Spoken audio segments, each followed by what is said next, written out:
Well, hello, and welcome to this 100th video lesson that I'm putting up here on YouTube. I think this is going to be the last video lesson series that I'm going to post, because I've been dealing only with stuff for greenhorn beginners, and I've more or less put up just about everything I can think of that would be useful for those of you who are now starting on the musical path. So there's not much more that I can share with you, unless you continue to write me letters on and ask me some questions that perhaps I didn't cover. But as it stands right now, I think this will be the last series. I've been asked so many times why it is that I choose to deal just with beginner stuff. And I've answered that question many times in previous videos. But I have this mail that came in from Seth in the UK. And I thought that I would read it for you, because from that you will see exactly why it is that I have been dealing with beginner stuff. Yeah? It says, "Hi, Mr. Piper. I came across your site by searching for improv stuff for beginners. The improv stuff which I normally come across on the internet is not basic enough for me. I was spellbound when I started watching your videos. This is just what I was looking for. Thank you so much for your work and help. I am in the UK, a 49-year-old playing the sax.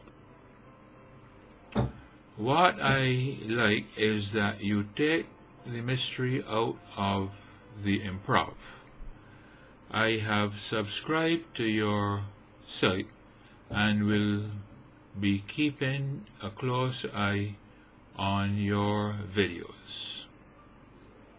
Before I go, when I watched the video on how to improvise over a blues, I went immediately on my sax and tried out your method, and it worked.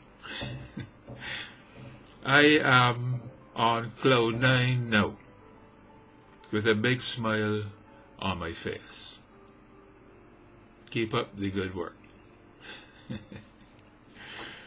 Well, thanks for those words, Seth. But I have to say, it's not my method, as you mentioned.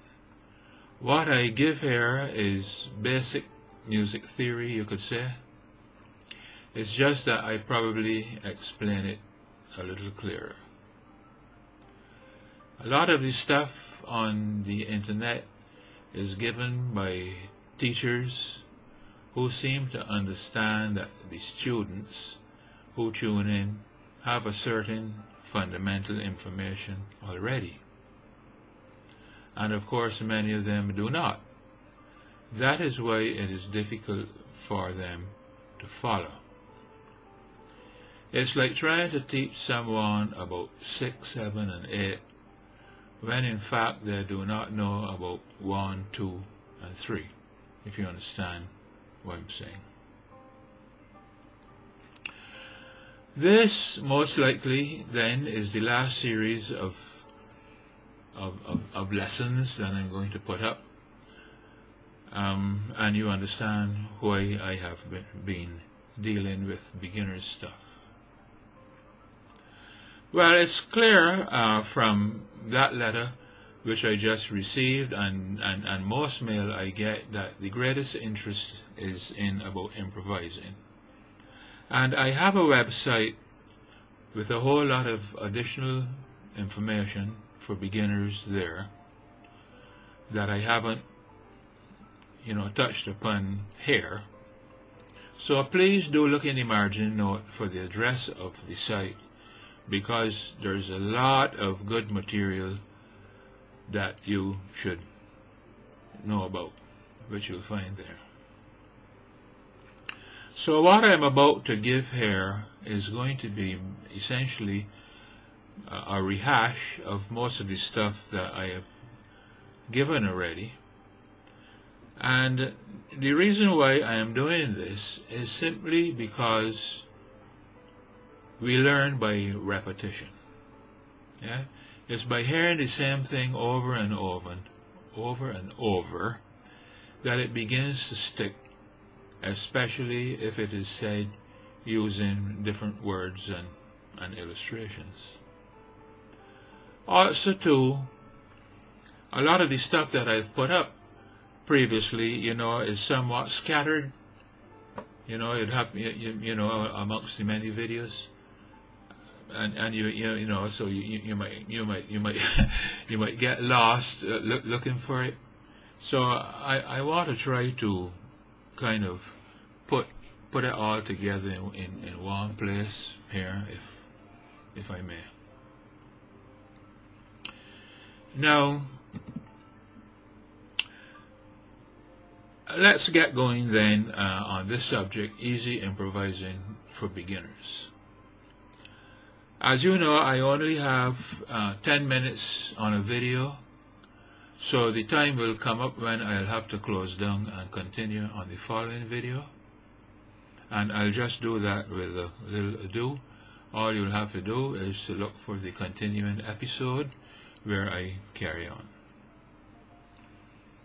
Now, if you wish to start improvising, you need first of all to have some basic information about music scales and chords, because your improvising is going to call on both of these aspects. So you could ask, what is a scale in music? It is a succession of notes arranged in a certain mathematical sequence. And of course there are many different scales, but the one in the Western here where we are, and the one which is most often used is the Ionic scale, and it is the Do, Re, Mi, Fa, Sol, La, Si, Do scale that you are familiar with. And it is from this scale that most chords are formed. So, again then, what is a chord?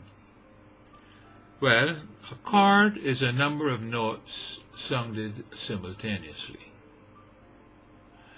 You get two note combinations of notes, just two notes played together, and those are called dyads. You get chords constructed of three notes, and they are called triads. Chords of four notes are known as tetrads, and those containing five notes are called pentads. And those with six notes are hexads. And then of course there are chords with 6, 7 and more notes. Yeah, never mind the names for now. And of course you can comp the chord, meaning playing all the notes together simultaneously, or you can arpeggiate the chord, meaning play the notes one at a time.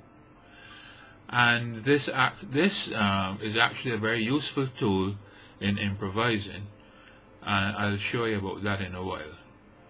Well, of course, we are coming up to the magic hour, so I'm going to shut down here now and just carry on with the second episode. So look in the margin notes for the link.